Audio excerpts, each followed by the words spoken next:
তুমি যদি নিজৰ মুখখন সদায় পোহৰৰ ফালে ৰাখা তেন্তে তুমি কেতিয়াও ছাঁটো চাবলগীয়া নহয়।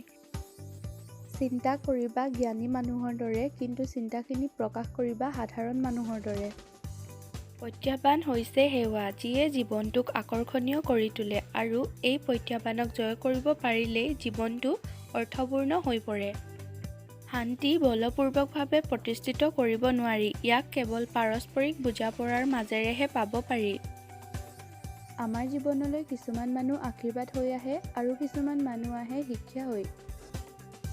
বিবেক হ'ল আমাৰ অন্তৰৰ বাণী, যিটোৱে আমাক সাৱধান কৰি থাকে যে তুমি নিজে নজনাকৈয়ে কোনোবাই তোমাক নিৰীক্ষণ কৰি থাকিব পাৰে।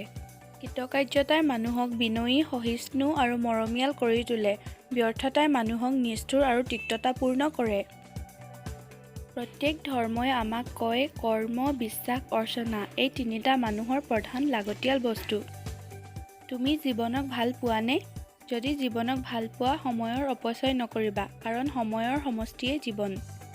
সুখী হোৱাৰ সহজ উপায়, ৰাস্তাৰ কাষৰ দুৰ্দশাগ্ৰস্তজনৰ লগত নিজক তুলনা কৰক। থেংকছ ফৰ ৱাটছিং, বাই বাই।